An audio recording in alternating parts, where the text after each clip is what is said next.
ఈరోజు మీకు ఒక లైవ్ ఎగ్జాంపుల్ చూపించాలి. ఎగ్జాంపుల్ ఏంటంటే ఇంతకీ మీకు పెన్స్ కనిపిస్తున్నాయి కదా రెండును. ఈ పెన్ క్యాప్ తీసి నేను ఈ పెన్కి తగిలించాను. సెట్ అవుతుందా? సెట్ అవట్లా. పోనీ ఈ పెన్ క్యాప్ తీసుకెళ్ళి నేను ఈ పెన్కి తగిలించాను. సెట్ అవుతుందా? లేదు. అసలు ఇదంతా నేను ఎందుకు చెప్తున్నానంటే, మనం కూడా చాలాసార్లు ఏం చేస్తామంటే మనకి సంబంధం లేనటువంటి ఫీల్డ్కి అది కూడా వెళ్ళి మనం ఏదో చేసేద్దామని తెగ ఆరాట పడిపోతూ ఉంటాం. సో నేనేమన్నానంటే నీకేం సెట్ అవుతుంది, నీ మెంటాలిటీకి, నీ మైండ్ సెట్కి ఏం సెట్ అవుతుందో ఆలోచించు. కొంతమందికి టీచింగ్ ఫీల్డ్ చాలా బాగా సూట్ అవుతుంది, ఇంకొంతమందికి డాక్టర్ ఫీల్డ్ బాగుంటుంది. లేకుంటే మా అన్నయ్య ఇంకో ఫీల్డ్లో ఏదో చేస్తున్నాడు, మా అక్క టీచర్ అయింది, నేనే అయిపోతానని చెప్పి మనం వెళ్ళిపోతూ ఉంటాం. తప్పది. అందులో ఇన్కమ్ బాగుంటుందనో లేకుంటే మరోటో కారణం చేత వెళ్ళిపోతూ ఉంటారు. అలా చేయొద్దు.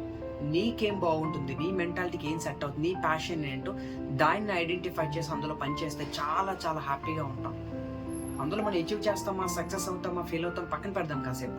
బట్ ఆ పని చేస్తున్నంతసేపు మాత్రం చాలా అంటే చాలా హ్యాపీగా ఉంటుంది. So first of all discover your passion. నీ ప్యాషన్ ఏంటో దాన్ని ఐడెంటిఫై చేసి అందులో దూకేసి పిచ్చిగా పని చేయండి.